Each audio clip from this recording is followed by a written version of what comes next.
बिस्मिल्लाहिर्रहमानिर्रहीम अस्सलामु अलैकुम। अल्लाहुम्मा सल्लि अला मुहम्मदिन व अला आलि मुहम्मद कमा सल्लैता अला इब्राहीम व अला आलि इब्राहीम इन्नका हमीदुम मजीद। अल्लाहुम्मा बारिक अला मुहम्मदिन व अला आलि मुहम्मद कमा बारकता अला इब्राहीम व अला आलि इब्राहीम इन्नका हमीदुम मजीद। पाई कहता है, यार जब आपने मेरे साथ काम करना है ना, तो फिर आपको किसी और के साथ काम नहीं करना। नो मिडल मैन, दरमियान में कोई नहीं होगा। जब आप पाई के पास आ गए हो, आपका पैसा डायरेक्ट पाई के पास पहुंचेगा और पाई डायरेक्ट आपकी जेब में जाएगा। दरमियान में no commission, no middleman. यहाँ पे कहते हैं powering the decentralised finance revolution. हम एक ऐसा डिसेंट्रलाइज्ड फाइनेंस का रेवोल्यूशन बना रहे हैं कि जो सबसे अलग होगा। Banking is evolving. अब जो बैंक सिस्टम है वो आहिस्ता आहिस्ता बेहतर हो रहा है, चेंज हो रहा है, तब्दील हो रहा है, इम्प्रूव हो रहा है। And pi network is leading the charge. और पाई नेटवर्क इस चीज़ को बेहतर बना रहा है। From traditional institution to verified global digital banks, the future of finance is no fully decentralised. ये लाइन बड़ी समझने की जरूरत है, इसलिए मैं दोबारा पढ़ता हूँ। फ्रॉम ट्रेडिशनल इंस्टीट्यूट, जो आम सिस्टम चल रहे हैं, to verified global digital banks, the future of finance is no fully decentralised. ये लाइन फिर पढ़ने लगा हूं। The future of finance is no fully decentralised. Finance का जो फ्यूचर है वो आने वाले वक्त में कंप्लीटली डिसेंट्रलाइज्ड हो जाएगा। मतलब मैं किसको पैसे भेज रहा हूं, कोई माइकल लाल नहीं जान सकता। मेरे को किसने भेजे हैं, किसी को कोई चिंता नहीं होनी चाहिए।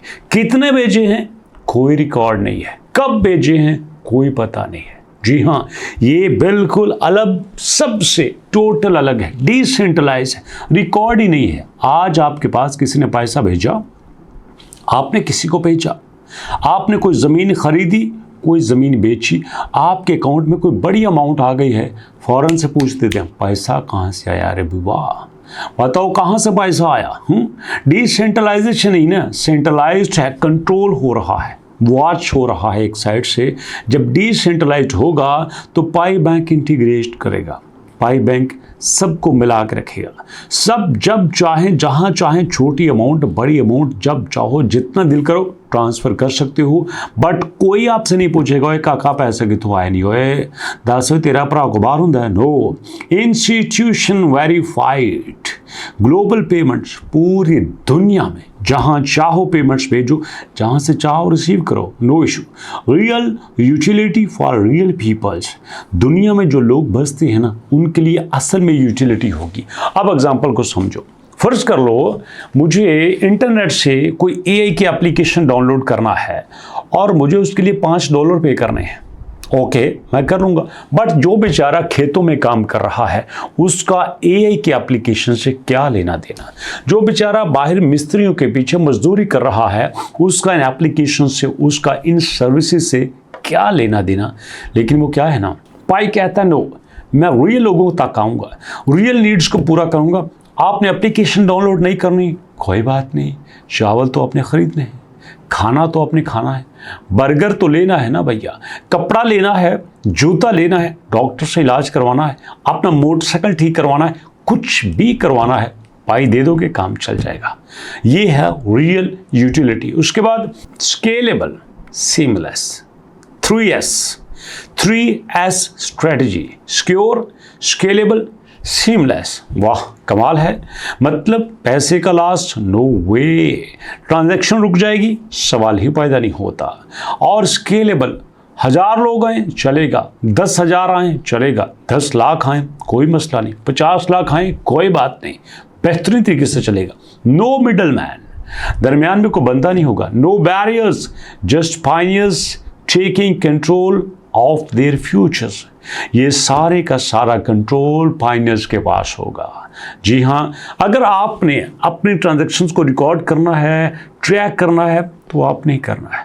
कोई बैंक, कोई ऑफिसर, कोई गवर्नमेंट, कोई अदारा आपकी ट्रांजैक्शन को ट्रैक नहीं कर सकता। ना कोई आपसे पूछ सकता है पैसे बड़े भेज रहे हैं, लैटरी निकली है, कितों आई नहीं पैसे। नो, आपका पैसा आपकी मर्जी। जैसे वो आपने स्लोगन सुना है ना, मेरे बाल मेरी मर्जी, तो यहाँ आपका पैसा आपकी मर्जी। Okay, join the ecosystem that rewriting how the world bank trades and connects. अच्छा जी, इसकी एग्जांपल भी आपको दे देता हूँ। ये दोस्तों हमारे पास MEX एक्सचेंज पे एक पेयर चल रहा है, पाई वर्सेस USD1। आहा, आपने USD तो सुना होगा, USDT भी सुना होगा, बट USD1 आपने नहीं सुना होगा। जी हाँ, ये USD1 एक नई करेंसी बनाई गई है। इस करेंसी को अप्रूव करवाया गया है और अप्रूव करवाने के बाद इसका फेयर बना दिया गया है आपके पाई कॉइन के साथ। मतलब आपके पास डॉलर्स हैं, आपके पास यूरो हैं और आप उनको कन्वर्ट करना चाहते हो, आप उनको लेके जाना चाहते हो क्रिप्टो करेंसी में, लेकिन आप नहीं लेके जा सकते। अगर आपके पास USD1 है तो आप क्रिप्टो करेंसी में नहीं लेके जा सकते जब तक आप उनको पाई में कन्वर्ट नहीं करते। मतलब देखो, USD1 अगर आपने क्रिप्टो में लेके आना है तो आपको उसको पाई में कन्वर्ट करना होगा। अब USDT है, हो सकता है उसका पेयर बिटकॉइन के साथ हो, उसका पेयर इथेरियम के साथ हो। पहले आप उसको बिटकॉइन में कन्वर्ट करो तो हो जाएगा। अगर उसका पेयर इथेरियम के साथ है तो पहले आप उसको इथेरियम के साथ कन्वर्ट करो, फिर जाएगा। इस तरह से दोस्तों आपके कॉइन की यूटिलाइजेशन क्रिएट की जाती है, बनाई जाती है। क्यों? जब ये आपका पेयर बन जाता है ना, इसीलिए तो बड़ी बड़ी कंपनीज आती हैं, साढ़े नाल काम करो, साढ़े नाल काम करो, पाजी ऐसी तो फायदा देंगे। क्यों? उनको पता है यार, अगर ये कंपनी हमारे साथ मिल गई, ये कॉइन हमारे साथ मिल गया तो सत्य खैरान है। क्यों बैंक बड़े बड़े लोगों के जाके तरले करते हैं, पाजी साढ़े को अकाउंट खुलाओ, हम आपको यहाँ पे लोन भी देंगे, हम आपको मिलियंस ऑफ रुपीज का क्रेडिट कार्ड भी देंगे, आपको VVIP प्रोटोकॉल भी देंगे, कार आके थोड़े पैसे ले जाएंगे, कार आके दे देंगे, चेक भी देने की लोड़ नहीं, कोई चिंता की गल नहीं, साढ़े को जमा करो। क्यों? उनको पता है इस भैया ने पैसा हमारे पास जमा करवा दिया ना, टेंशन कोई नहीं। बैंक आपका पैसा पता नहीं कितनी बार यूज करता है। हमें नजर आ रहा होता है हमारे अकाउंट में है 20,000, सिर्फ 20,000 लिखा नजर आता है, वहां पे होता नहीं है। बिल्कुल इसी तरह से बैंक के पास अगर वो मिलियंस ऑफ बिलियंस जमा हो जाते हैं तो सोचो बैंक कितना कमाता होगा। लोन दे के उससे इंटरेस्ट अलग लेता है, गाड़ी दे के इंटरेस्ट अलग लेता है, गोल्ड पे इंटरेस्ट अलग लेता है, हर चीज़ पे इंटरेस्ट लेता है, इंटरेस्ट पे इंटरेस्ट, इंटरेस्ट पे इंटरेस्ट, इतना इंटरेस्ट लेता है कि लोगों का इंटरेस्ट ख़त्म हो जाता है और बैंक का इंटरेस्ट बढ़ता ही चला जाता है। दोस्तों इस तरह से बैंक हमें यूज़ करता है, हमारे पैसे को बार बार यूज़ करके अपने बैंक को बनाता है और हम खुश होते हैं साढ़े पैसे बैंक भी नहीं। नो, अपना पैसे इन्वेस्ट करना है तो क्रिप्टो में करो, करना है तो भैया रियल चीज़ों में करो, गोल्ड में कर लो, स्टेट में कर लो, आप जानवरों में कर लो, कोई मुश्किल नहीं है, अच्छा ऑप्शन होता है। साथ साथ हर चीज़ को करना चाहिए। मेरा वैसे मौक़िफ़ ये है कि अगर आप कोई कारोबार करें तो कोशिश करो उसका फ़ायदा कम्युनिटी को हो। आप कोई ऐसा कारोबार करते हो जिसमें आप पैसा कमा कमा के खुद ही खाए जाते हो, खुद ही मौज करी जाते हो, नहीं, लोगों को इन्वॉल्व करो। ऐसा बिजनेस जिसमें ज़्यादा से ज़्यादा लोग शामिल हों, ज़्यादा से ज़्यादा लोगों को रोज़गार मिले, ज़्यादा से ज़्यादा लोगों को फ़ायदा हो।